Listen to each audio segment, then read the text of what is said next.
నారా చంద్రబాబు నాయుడు గారికి, నారా లోకేష్ గారికి, పవన్ కళ్యాణ్ గారికి నమస్కారం అండి. నా పేరు పొలమశెట్టి రతనరాజు. ఈ వీడియో ప్రత్యేకంగా మీకు చేరాలని, దీని మీద దర్యాప్తు చేయాలని, ఒక 6 కుటుంబాలకి న్యాయం చేయాలని దీంతో మీకు ఈ వీడియో పంపిస్తున్నానండి. జాయ్ జమీమా హనీ ట్రాప్ కేసులోని నా మీద 4 తప్పుడు కేసులు పెట్టారు. 2 కేసుల్లో ఆల్రెడీ నేను 68 రోజులు జైల్లో ఉన్నాను. మిగతా వాళ్ళందరూ కూడా సంవత్సరం, 12 నెలలు, 8 నెలలు అలా ఉన్నారండి.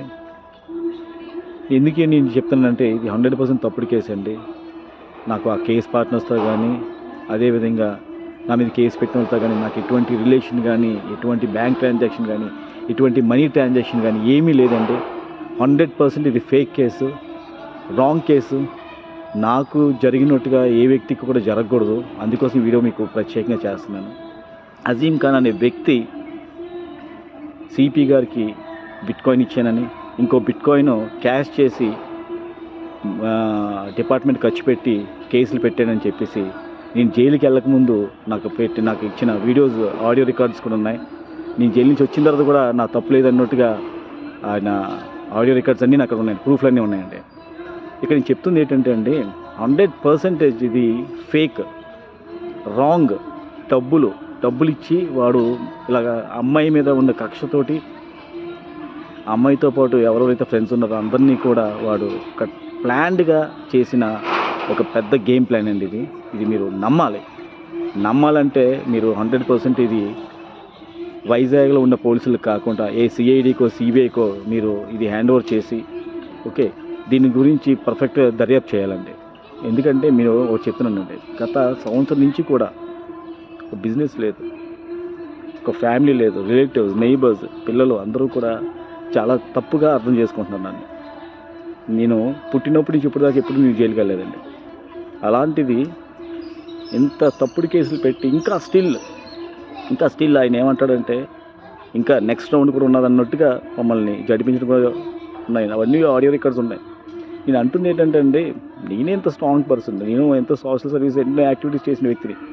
నాలాంటి వాడికి న్యాయం జరగలేదంటే ఇంకా సామాన్యుడికి ఇలాంటి కేసుల్లో ఇరుక్కుంటే సూసైడ్ అండి. ఇప్పుడు మేము కూడా ఇంకో రోజులు చూసిన తర్వాత ఇంకా వేరే దిక్కు ఇంకా కనబడట్లేదు.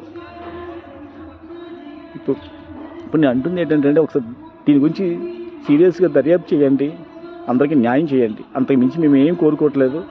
నా తప్పు ఉన్నదనుకోండి, ఇమీడియట్గా మీరు ఎలాంటి 3rd డిగ్రీ ఇస్తారా, లేకపోతే లైవ్ డిటెక్టర్ పెడతారా, మీరు పెట్టండి. నా దగ్గర నుంచి ఎలాంటి తప్పుడు నేను చేసినట్టుగా మీరు ప్రూవ్ చేసి ఇమీడియట్గా నాకు ఎలాంటి శిక్ష మీరు ఇచ్చినా సరే నేను భరించడం రెడీగా ఉన్నాను. దయచేసి ఈ యొక్క జాయ్ జమీమా హనీ ట్రాప్ కేసుని చాలా సీరియస్గా తీసుకోవాలని నేను కోరుకుంటున్నాను. ఇప్పటికే ఇల్లు అది వదిలేసి చాలా రోజులు అయిపోయింది. ఇంకా నా వల్ల కాదండి, నేను సరెండర్ అయిపోతాను. నేను సరెండర్ అయిపోతానండి. ఓకే, నేను చట్టంతో తప్పుగా ఇది చేయడానికి ఇంకా నేను అలసిపోయానండి. డబ్బులు అయిపోయాయి, ఫ్యామిలీ, రిలేటివ్స్, బిజినెస్ మొత్తం అంతా అయిపోయిందండి. నేను అంటుంది ఏంటంటే ఇది చాలా చాలా చాలా అన్యాయం, మోసం. దయచేసి మీరు అర్థం చేసుకోండి. దీన్ని ఇమీడియట్గా మీరు యాక్షన్ తీసుకోవాలి. యాక్షన్ తీసుకొని దీని వెనకాతలు ఎవరెవరైతే తప్పుడుగా ఇచ్చేశారో, ఎవరెవరైతే తప్పుడుగా దీన్ని ప్రోత్సహించారో అందరికీ కూడా శిక్ష పడేలాగా చేయాలని చంద్రబాబు నాయుడు గారిని, నారా లోకేష్ గారిని, పవన్ కళ్యాణ్ గారిని, ముగ్గురిని కూడా నేను వేడుకుంటున్నాను. Thank you very much. జై హింద్, వందే మాతరం.